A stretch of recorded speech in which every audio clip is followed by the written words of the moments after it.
Bismillahirrahmanirrahim. Assalamualaikum warahmatullahi wabarakatuh. Alhamdulillahirabbil alamin. Asyhadu an la ilaha illallah wa asyhadu anna Muhammadar Rasulullah. Allahumma shalli ala Muhammad wa ala ali Muhammad. Semoga anak Ustaz dan kita semua selalu berada dalam keadaan sehat walafiat, selalu berada dalam lindungan Allah Ta'ala, mendapatkan keselamatan dunia dan akhirat, tentunya berpegangan kepada Al-Quran dan Sunnah. Semangat terus ya buat anak Ustaz yang belajar, walaupun belajarnya di rumah. Kita masuk ke pembelajaran Al-Quran Hadis. Al-Quran Hadis, pelajaran yang akan kita bahas pada kesempatan hari ini adalah bab 1 Quran surat At-Tahrim ayat 1 sampai ayat 7. Yang akan kita bahas di sini adalah poin A, yaitu asbabul nuzul Al-Quran surat At-Tahrim ayat 1 sampai ayat 7. Sebelum kita masuk ke ayatnya, yang insya Allah anak Ustaz semua sudah hafal surat At-Tahrim, karena ini adalah target hafalan di kelas 4 kemarin. Asbabul nuzul. Asbabul nuzul itu adalah sebab-sebab diturunkannya ayat Al-Quran. At-Tahrim ayat 1 sampai ayat 7 pun demikian. Ada sebabnya kenapa diturunkan. Kita lihat. Surat At-Tahrim ayat 1 sampai ayat 7, asbabul nuzulnya adalah itu terjadi pada suatu saat Rasulullah Shallallahu Alaihi Wasallam, lihat di halaman 2 ya. Pada saat Rasulullah Shallallahu Alaihi Wasallam singgah di rumah salah seorang istri beliau yang bernama Ummul Mukminin Zainab. Singgah di rumah istrinya yang bernama Zainab. Kemudian Rasulullah Shallallahu Alaihi Wasallam ini diberikan minum oleh istrinya Zainab, yaitu berupa madu minumannya. Kemudian Rasulullah Shallallahu Alaihi Wasallam pun meminum madu tersebut.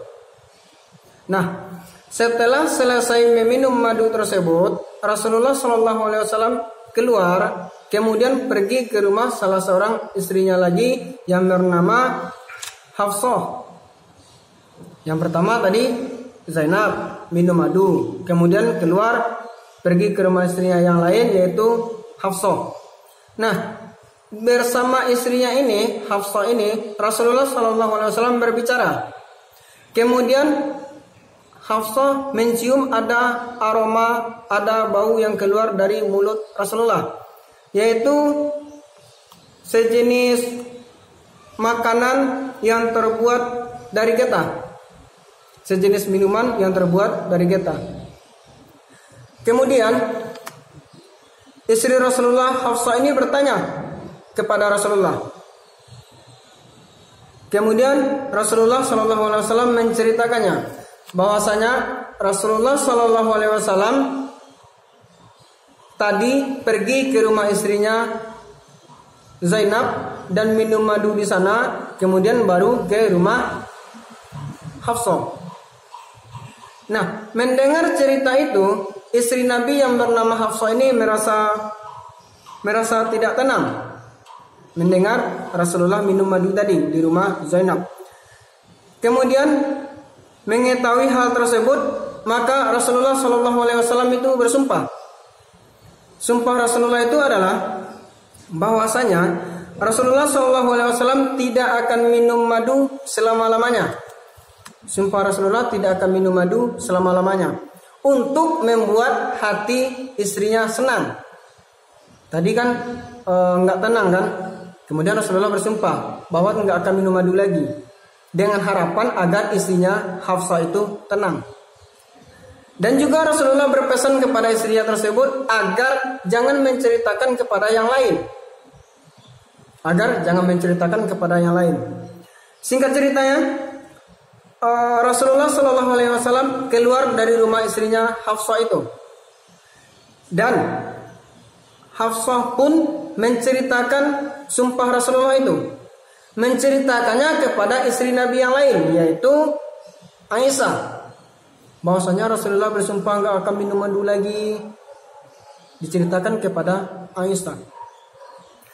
Kemudian setelah diceritakan, maka turunlah ayat Al-Quran surat At-Tahrim ayat 1 sampai ke ayat 7, yaitu menceritakan tentang pertemuan Nabi, minum madu Nabi, dan sumpah Nabi tadi. Turun Al-Quran surat At-Tahrim ayat 1 sampai ayat 7. Yang Ustaz yakin insyaallah semua anak Ustaz sudah hafal surat At-Tahrim tersebut. Kita lihat terjemahannya. Terjemahannya yang ayat pertama. Hai Nabi, mengapa kamu mengharamkan sesuatu yang dihalalkan bagimu? Kamu mencari kesenangan istri-istrimu? Allah Maha Pengampun lagi Maha Penyayang. Menceritakan sumpah Nabi tadi. Masuk ke ayat 2. Sesungguhnya Allah telah mewajibkan kepadamu sekalian membebaskan diri dari sumpah. Dan Allah adalah pelindungmu, dan Dia Maha mengetahui lagi Maha bijaksana. Kemudian kita lanjutkan di ayat yang ketiga.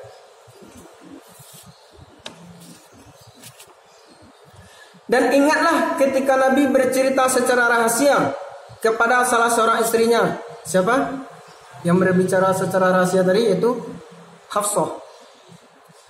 Maka tak kalah Hafsah pun menceritakan peristiwa itu kepada istrinya yang lain, kepada istri Nabi yang lain, yaitu Aisyah.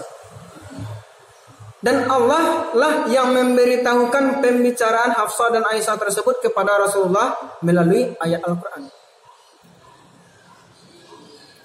Dan menyembunyikan sebagian yang lain. Maka tak kalah Nabi Muhammad memberitahukan pembicaraan antara Hafsah dan Aisyah tadi. Kemudian Hafsah heran, padahal Hafsah tidak memberitahu kepada Rasulullah. Hafsah cuma memberitahu kepada Aisyah. Tapi kok Rasulullah bisa tahu? Gitu kan? Kemudian Aisyah bertanya, siapa yang telah memberitahumu? Yang telah memberitahumu?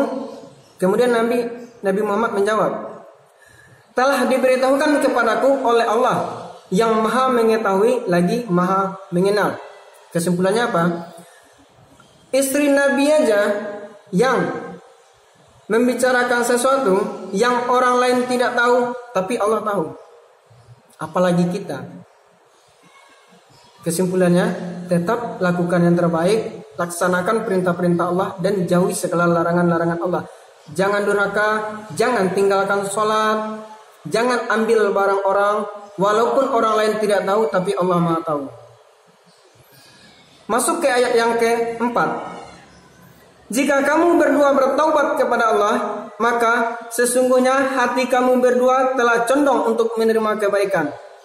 Dan jika kamu berdua bantu-membantu menyusahkan Nabi, maka sesungguhnya Allah adalah pelindung. Pelindung siapa? Pelindung Nabi, Jibril, dan orang-orang mukmin. Dan selain itu, malaikat-malaikat pun juga menolong Rasulullah. Rasulullah itu ditolong oleh Allah, para malaikat, orang-orang mukmin, dan selanjutnya Jibril juga.